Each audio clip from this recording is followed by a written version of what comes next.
Hey, what's up, everyone? We're going to break down Sunday's loss to the 49ers and where the season kind of goes from here with the Saints still somehow possibly mathematically alive in the dumbest division in the National Football League. We are coming to you from the Better Call Badeo podcast studio, and we are presented by Hardhide Ponchatoula Strawberry Whiskey.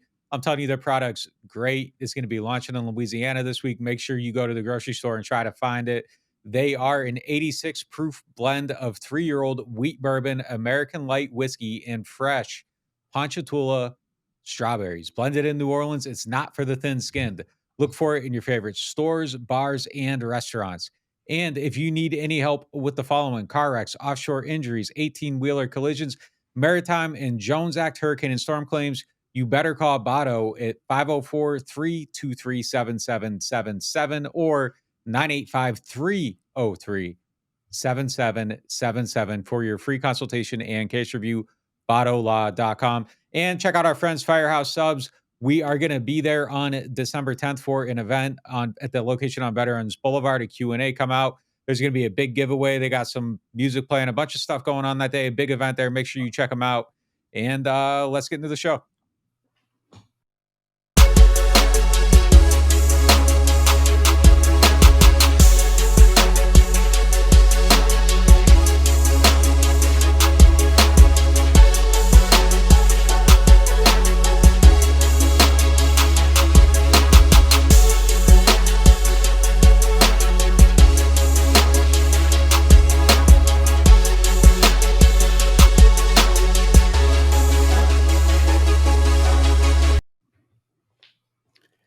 Hey, what's going on, guys? It's us. We're back again.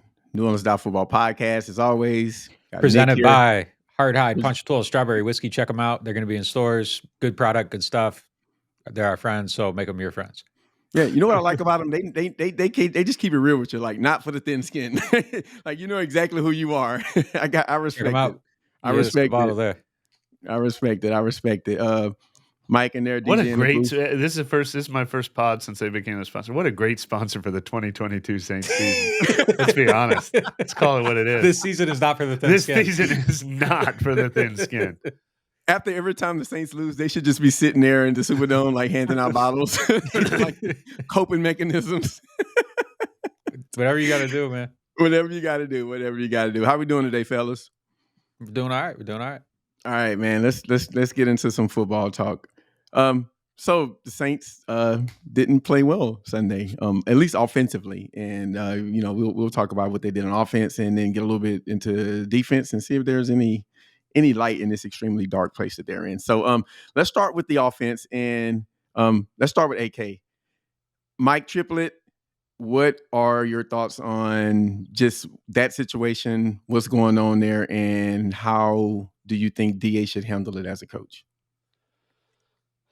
I mean, I want, and the natural inclination for anyone should be to want to think that's not going to be a repeat mistake. Alvin Kamara lost one fumble in his entire career before this season.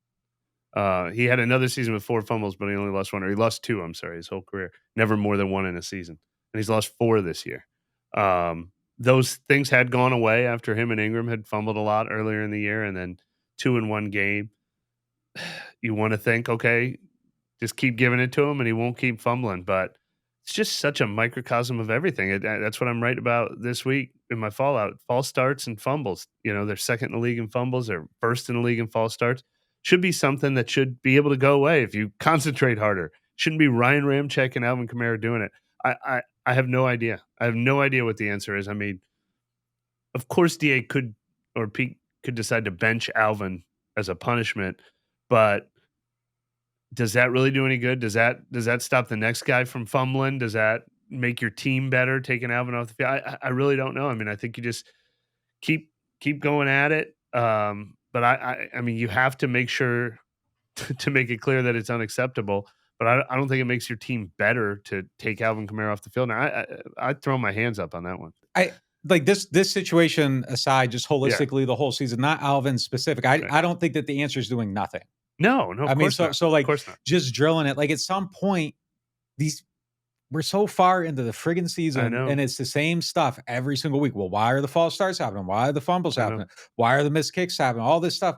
at some point, somebody has to lose snaps for making one of these mistakes. And it needs to be, you go in there and say the next false start, that guy's off the field. And if it's Ryan Ramczyk or it's Cesar Ruiz or it's Calvin Throckmorton or James Hurst or whoever, somebody has to do it. And I think at some point you got to make people feel like enough is enough. We are not tolerating this anymore. We've tried to be patient about it. We gave you the trust to fix it. We are now into December. Yeah. It stops here. And that's kind of got to be the next step, I think. I think you can't just sit here, and whether that's Alvin or someone else, like they need to just go in there and say, this stuff can't happen anymore. And if you lose the ball, you're out of the game. You gotta keep the ball to carry the ball. You got to keep the ball to catch the ball. You got to keep the ball to throw the ball. Like there just has to be some line of delineation here where, all right, we're done with this. And the false start's got to stop. Like that cannot continue to happen. And it's tough though in a game again. And this is what I wrote after the game. It is hard when it is your star players that you're losing because of. Like you can't sit here and say the players aren't good enough. There's Ramczyk knows not to be offsides. Alvin knows not to fumble. Will Lutz knows not to miss kicks. And it's just, does he? like, what do you say? What do you say? I know. What do you say at this point, though? I mean, it's tough. I'll say this. There has to be an example of somebody at some point with the offense. That obviously had a big effect on the game in some of the the way the game turned out. They're fumbling in the red zone, right, or not getting it done in the red zone. What about the quarterback play? Nick, I'll start here with you. Do you? I know there's a lot of when the team scores 0 points, you have to look at every single person on offense, right? I think you got to look at the staff, the coaching staff, the players, the scheme. Everything has to be. You have to look at everything because there's usually not one reason or another that something like that happens. But the quarterback of the offense is the quarterback, right? And so, do you think that they should maybe look at making a move at quarterback, or is this a little unfair to put on Dalton? It's solely on his shoulders. I don't think Peyton Manning could have made, Taysom Hill catch that pass, Juwan Johnson catch that pass. He couldn't have stopped Alvin from fumbling. At the 2-yard line. He couldn't have stopped Alvin from fumbling on the first drive of the game when they're moving the ball. He couldn't have stopped Chris Olave from not making the catch down the field. He couldn't have stopped Chris Olave from dropping the ball on the stupidest officiating thing in the world. I think if you come out of this game saying that it was Andy Dalton's fault that they got shut out, I think that's just unfair, and I don't agree with it. If they wanted to make a change to Jameis because they want to, cool. I don't think that there's anything stopping it one way or another. This wasn't, and we just spent 12 minutes arguing about this. To me, this wasn't the fire DA game or the bench Andy game. It just wasn't. I mean, I think, all the things I said, they need to do better on that stuff to figure out how to stop these problems. But Dalton played fine. He wasn't the issue to me. No. And there's the one play that everybody keeps pointing out, and it's Alvin open in the flat. And it's just like, if you stop it, Alvin's open in the flat. But you're talking about a play where it's play action. He has his back turned, so he's dropping back. It's a 5-step drop. Andres Pete blows a block. So Cesar Ruiz is pulling to pick up the blitzer.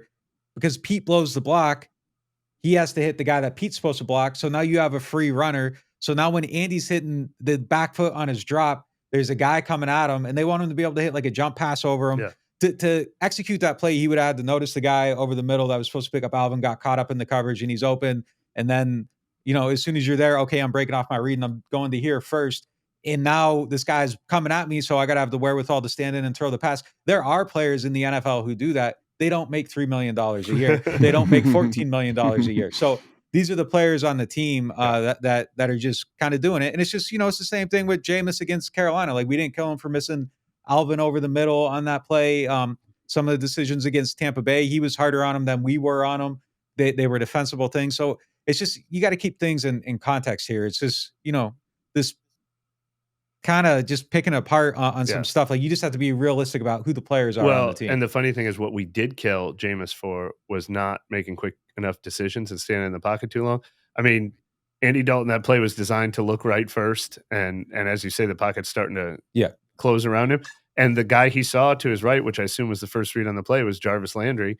And Jarvis Landry probably would have made that catch if the guy isn't tugging on his jersey. So he didn't make a bad decision. It's not like he threw an interception instead. He looked right, saw his guy, thought he could get it to him, and threw it. We're not asking our quarterbacks to. This play is designed to look right, but make sure and check left, check right, look at 3 reads then get rid of the ball. That's what we were actually killing Jameis for early in the season. But yeah, look, he also had Juwan Johnson up the seam. So if you get a better block up from Pete, like you're hitting the pass up the seam too. There's 3 touchdowns on that play. It's just they couldn't get to him because it was funny because I saw it's one of those ones that I saw Alvin breaking open, and I saw Alvin before I looked at Andy, and I'm like, Andy has to see this, right? And it's just one of those ones where he's looking at the other side of the field at that moment. But look, I don't bench Andy. I don't bench Andy Dalton for this performance, and I said in the members only after the game, I actually think whatever their internal grading system is, I bet it was one of his highest grades of the season with how he graded out on every play, what decision he made, what throw he made.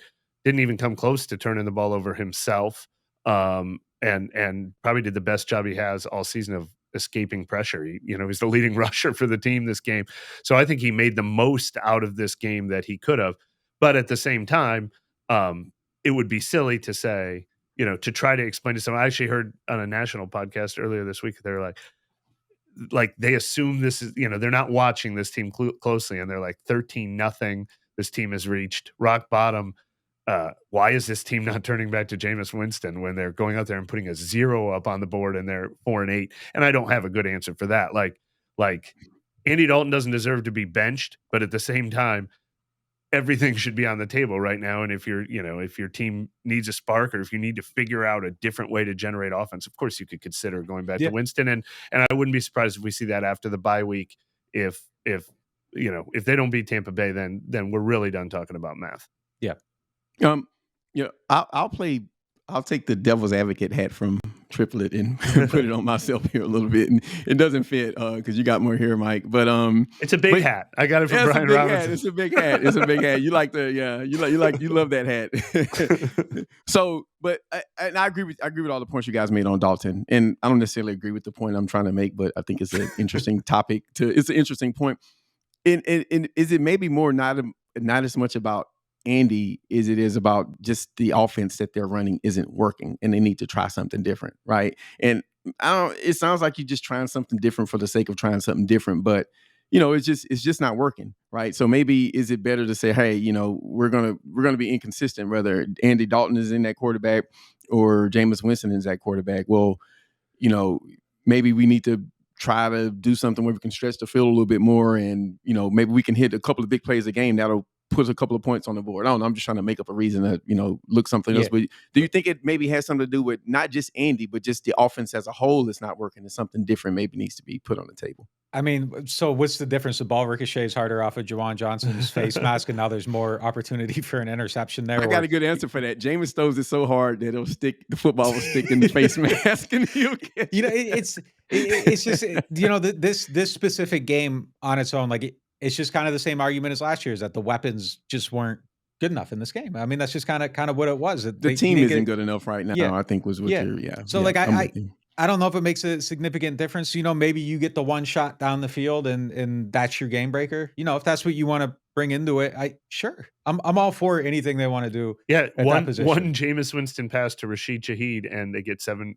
You get 7 points instead of 0, and you feel a little better. But no, well, the overall offense though, and I actually wrote about this twice last week. I wrote about it leading into the game, and I wrote about it after the game. It's so obvious what the Saints want to be this year, and they want to be a run-first team. They want to rely on their offensive line and their running backs, who are way more talented than their quarterbacks.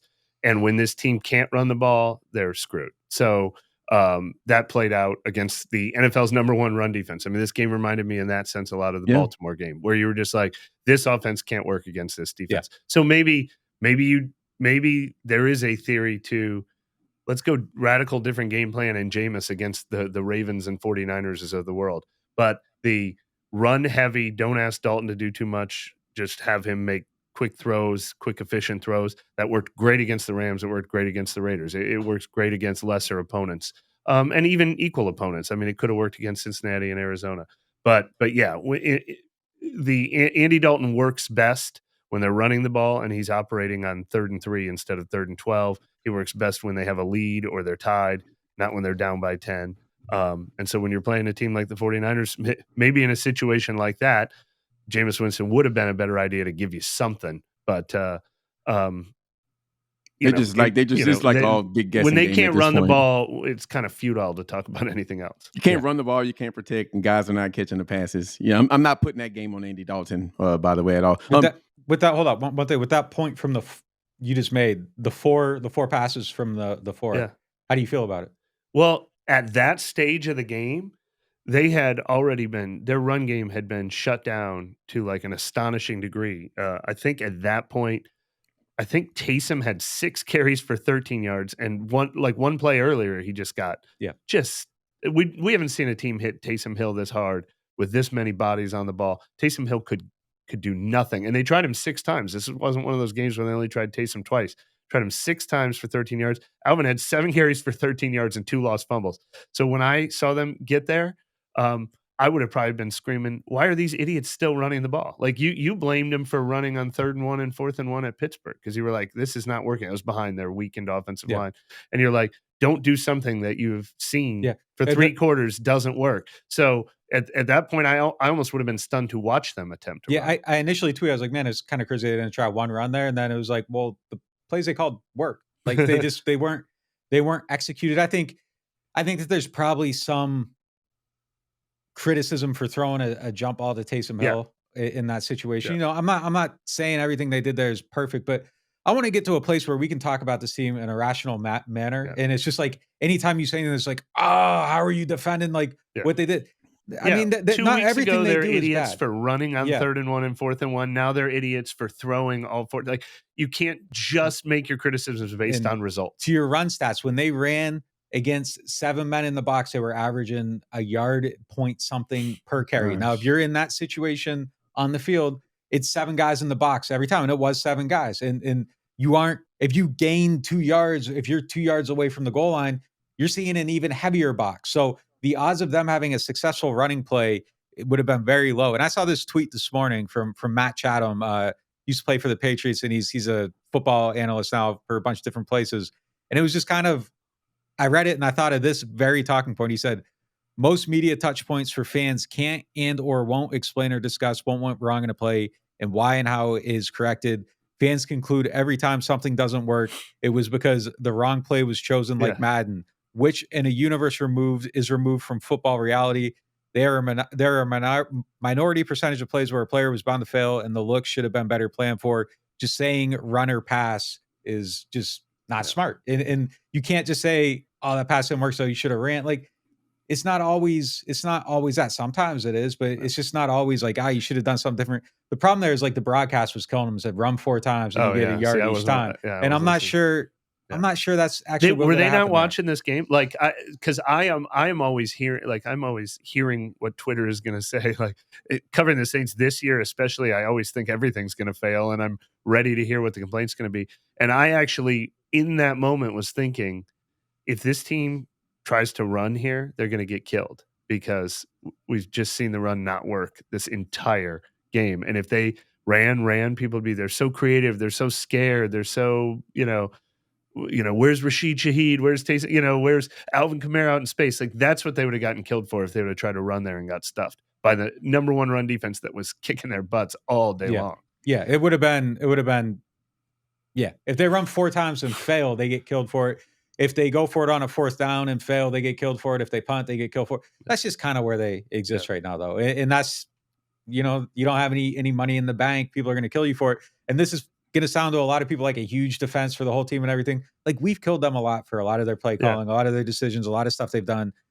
In a game where you can't run the ball, you got to try to pass. I could see maybe trying 1 if you get stuffed, sure. But running 4 times there, like, there's no way it would have worked. It just wasn't that type of game. Yeah. Some quick fire ones. I got some, just quick answer these quickly. If you don't, I'm gonna tell DJ to do order 66 on your mics, and they'll be off.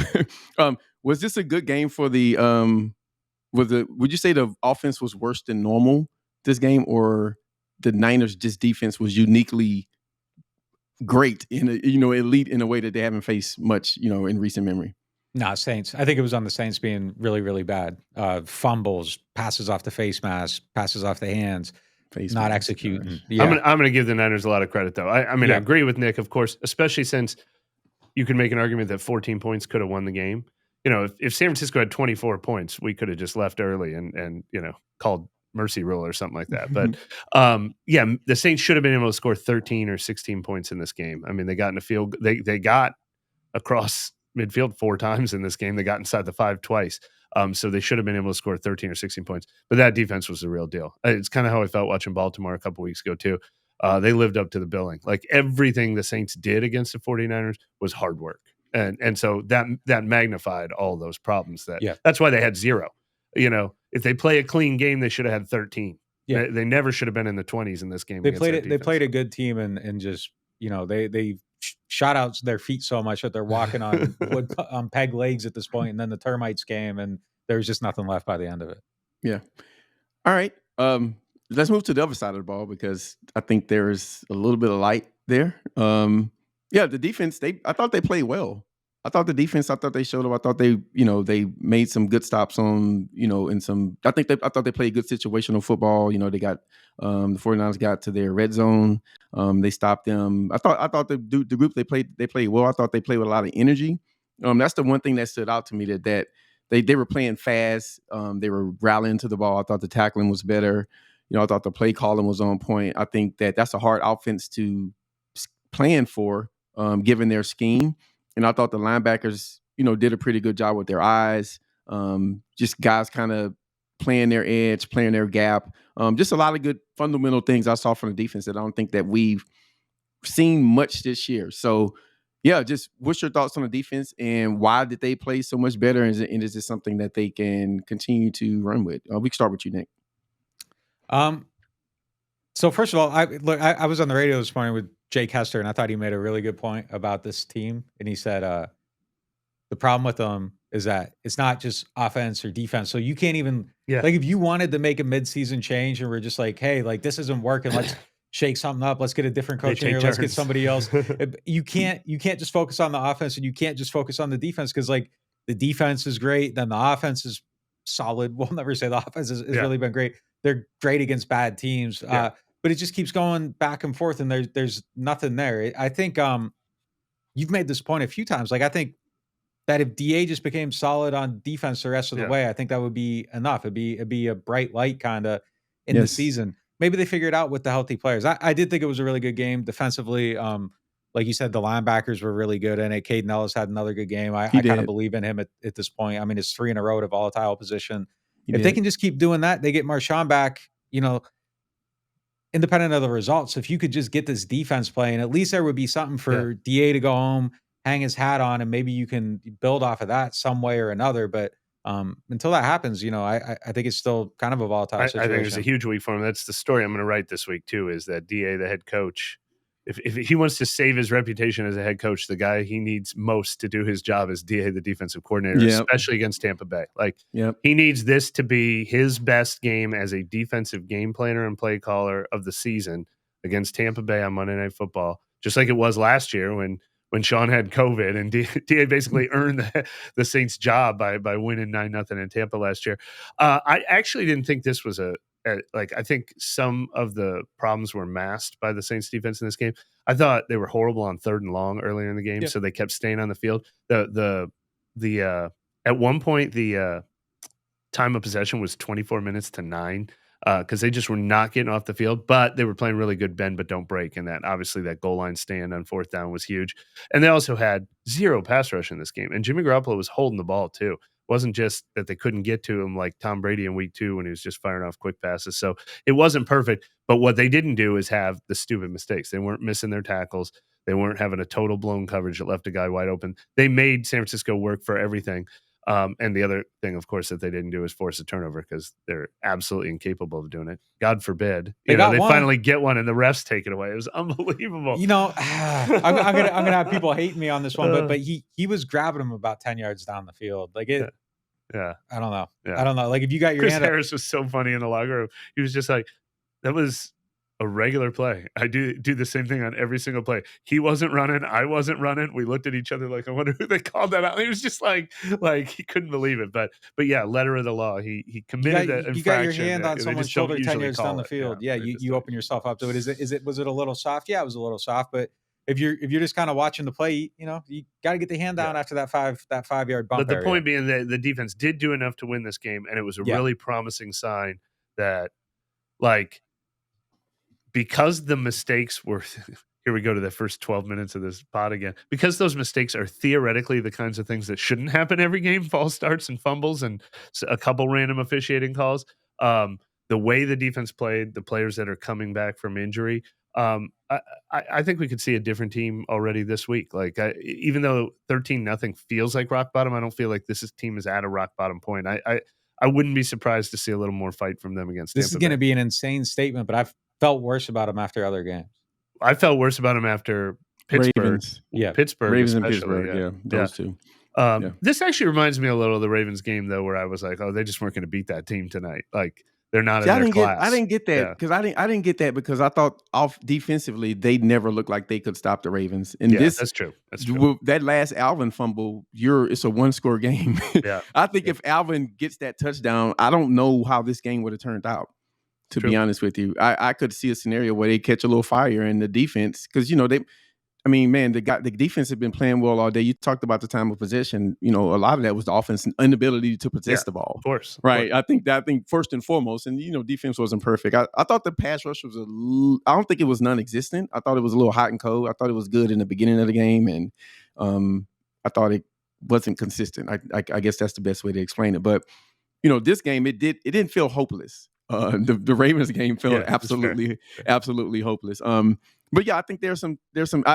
I forget which one of you guys just made it, but I think the point about DA just being a good defensive coordinator for the rest of the season, which you can't do that. He's the head coach; he has other duties. But listen, when Sean was the head coach, he kind of just passed the defense off to the defensive coordinator. I remember Greg Williams basically he was the defensive head coach in some ways, right? And so I'm not saying DA is Sean Payton, but I don't think it's unheard of for where if you can kind of get your guys going on the side of the ball, I think that's something that he needs to look to do. And I think that's something when Sean got super involved with the defense in 14 and went to hell. So there you go. When he tried to make like the Seahawks.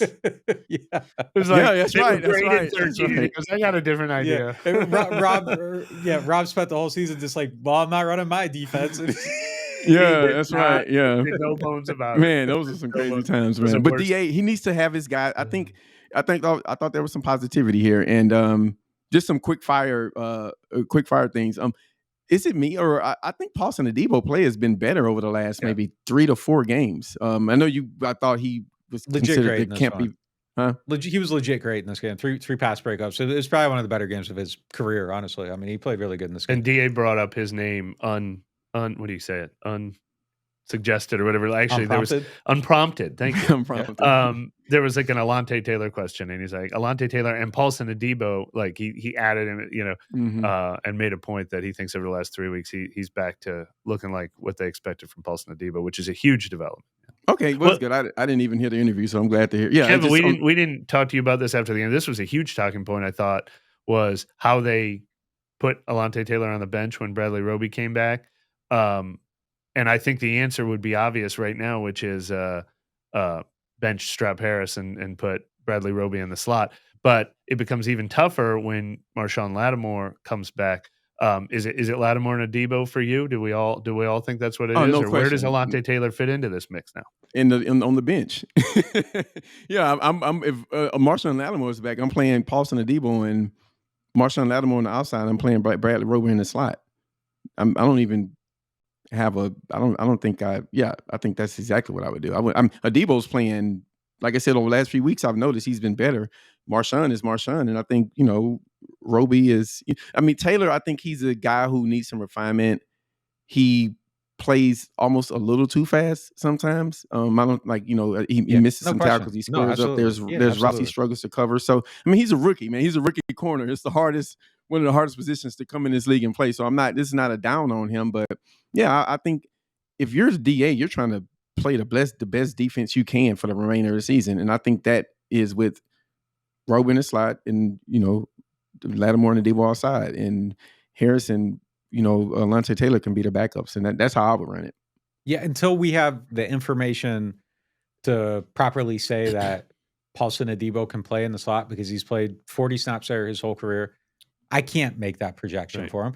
Maybe he's ready to do it. I just don't know that he is. So I can't just sit here and say, put him in the slot because I don't know if he can play in the slot. So until we do, for me, it's Roby in the slot. And I got to roll with the Debo right now. I mean, it's just kind of I got to stick with him. Well, and the same is true of Alontae Taylor. You can't just put him in the slot. I mean, especially a rookie. Oh, that's what I meant. Taylor. I mean, you could say the same for either one. I don't think Debo has. I don't think Debo has the skills to play inside. Right. I'm sorry, I totally misspoke. I mean, frankly, there's a world where you could suggest putting Lattimore in the slot of the three because you would trust him the most to do it if you really want those three on the field. But they're not going to do that either. So it's one of those good problems to have. But it is interesting because I don't clearly from the fan reaction to Alontae Taylor being not on the field. I mean, they were stunned, and some media were too, especially when they had dime packages.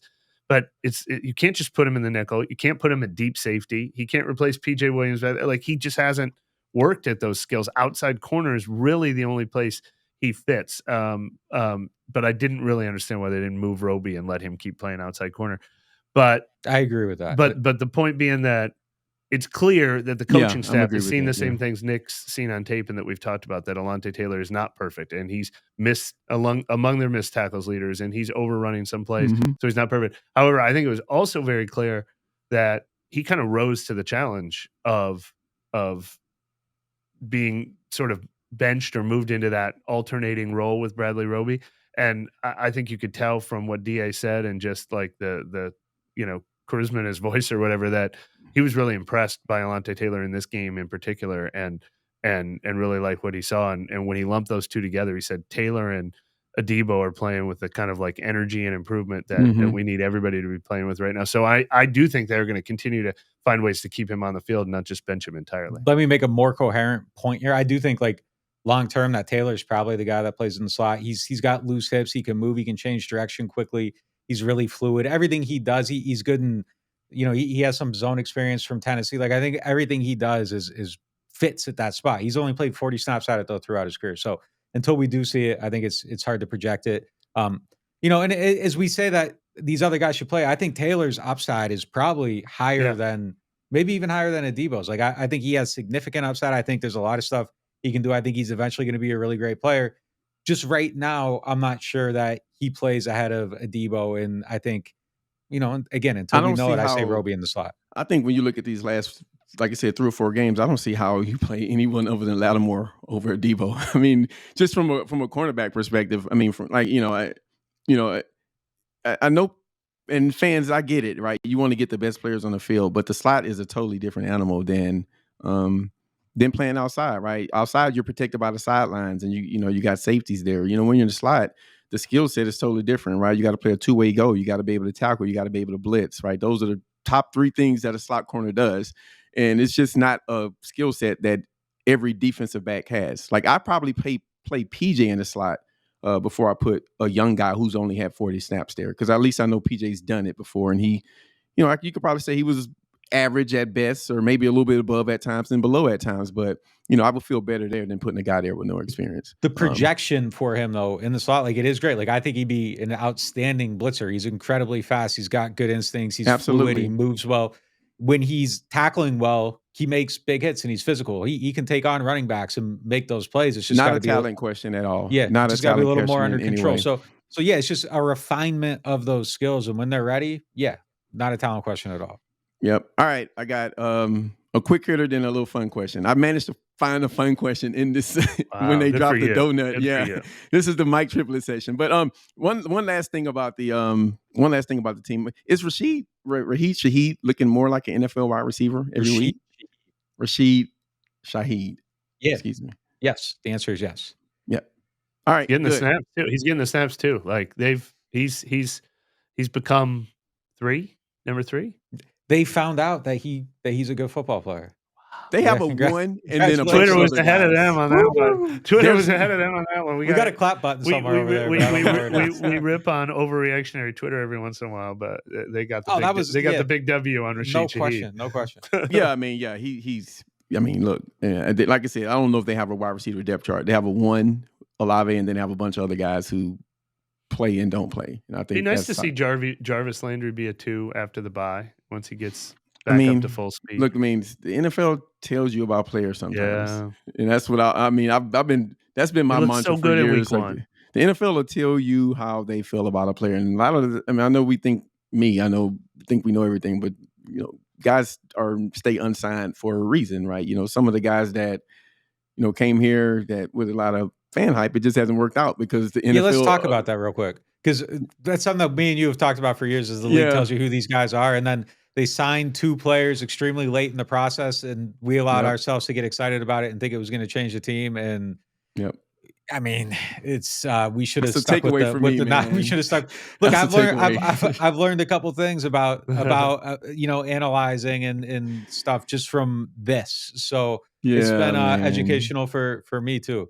Yeah, one of the things I remember a couple of years I learned, like, ignore preseason hype from players because I've been burnt, and now it's like be careful about a vet who signs for a lot less, who's a certain age, who NFL teams do not jump on the sign. There's usually a reason for it. So, all right, fun time. I had an Ellis topic, but Nick, you touched on him, and so we'll leave that. But long story short, he's playing well, and good problem to have with 3 good linebackers. All right, so fun question. I was looking at, and I came up with it before the pod, but I just happened to have this stat. So I'm going to read this stat. 29 quarterbacks have played at least 50% of dropbacks this season. And this is from Ari Mayrove he's My Sports Update on Twitter. So this is where I saw it. So 29 players have played at least 50% of dropbacks this season. The completion percentage leaders. Number 1, Geno Smith. Okay. Number 29, Russell Wilson. Okay. Yeah. So I got a question. Who made the worst trade? The Seahawks or the Saints? Who You mean the Broncos? Took the bigger L? The Broncos. I'm sorry. Seahawks made the trade of their lives. Yeah. Who's in the add to it? Would you rather have Russell Wilson or Chris Olave right now? So make it Russell Wilson or Trevor Penning, honestly. Like, I think we all agree that the Saints could have worked their way up to Chris Olave if they really wanted him without trading next year's first. So the one that everyone's beating the Saints up for is needing to have 2 first-rounders this year. I'm the reason I said Olave because this is the player you traded multiple firsts for, right? The Broncos gave away multiple first-round picks for Russell Wilson, and the Saints did the same for Chris Olave. Who made the worst trade? I mean, right now I'd rather have Olave, but in April I would have argued for Russell Wilson 100%. And it is possible, like, is there a circumstance thing here? But again, like, if we're going to go back to what the league stuff, like Seattle was telling us kind of what they thought about Russ, and they knew him better than anyone. They knew him better than anybody. Kansas City was telling you what they thought about Tyron, and the whole league was telling you what they thought about Jarvis. I mean, sometimes you got to maybe listen a little bit, and it can be tough to see that stuff sometimes when it's players with like such a strong track record and everything. And I don't think Tyron's horrible or bad or anything. It's just Kansas City they had a younger player, and when the younger player can replace the older guy, like the Jordan Love thing right now, everyone's like, well, what if? I think if Jordan Love was actually that, they don't sign Aaron Rodgers to the last contract. Yeah, right. If Jimmy Garoppolo was actually that, they don't stick with Tom Brady. I mean, it's just kind of, especially shrewd organizations like those two that would make those moves. Sometimes you got to listen to what the people are telling you about these guys. It's fair. But I mean, the answer to your question, let's leave on a high note to make Saints fans feel better. Saints didn't make the worst trade of the year. No, they didn't. They didn't. No. I would actually, if you told me right now I can have Russell Wilson and his current contract or Trevor Penning and his current contract, I might take Trevor Penning and his current contract. I mean, Russell Wilson has that organization. Is Russ cooked? Is Russ cooked? I can't believe he's cooked, and they're going to have to. They might fire their coach.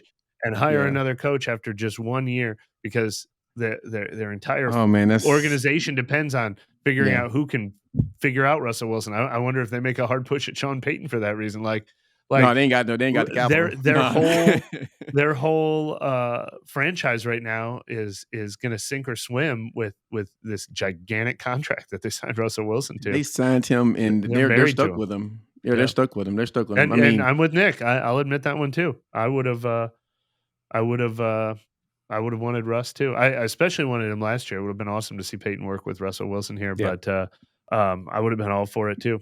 It's tricky that for years people have wanted, let Russ cook was a thing, right? And it was basically like Pete Carroll is holding him back because he's this defensive minded guy who wants to run the ball and he wants Russ to play like he played as a rookie. But and this is not a Russell Wilson bashing session, right? I don't work for Feature or nothing, but yeah, just they didn't open the offense up to him. They never did, right? They always kind of I want to say held them back, but they kind of kept them in check a little bit. And, maybe this is why. So, you know what's funny? The best thing about the Saints making this like once in a century awful trade is they're not alone. Like I was saying a couple of weeks ago, like how embarrassed they'll be that the stink will be on them forever if the Eagles get their pick in the top 5. Raiders. They're gonna be like the third yeah. team in the top 10 next year that doesn't have their own pick. Like the Rams, who have Rams, the Rams Raiders, don't Broncos. have their own pick, and they're way worse than the Saints. The Lions have the Rams pick. The Raiders, Seahawks the have the Broncos Raiders. pick, and they're going to be like picks like 2, 4, and 6 are all going to be like came from another team. Yeah. It's crazy. Yeah, it's crazy. It's crazy. And then like good teams are going to have it too. So, but all right, man, that's all we got. You guys go to NewOrleans.Football. Just subscribe, pick a tier, support us. We need you guys. Thank you guys for always, just supporting us. We need it, man. We love you guys. Shout out to our sponsors, Hardhide, BADEAUX, and Firehouse Subs. We love those guys too, because they support us. So you guys be good. Thank you guys for listening. Well, we'll see you in a couple of days. We out.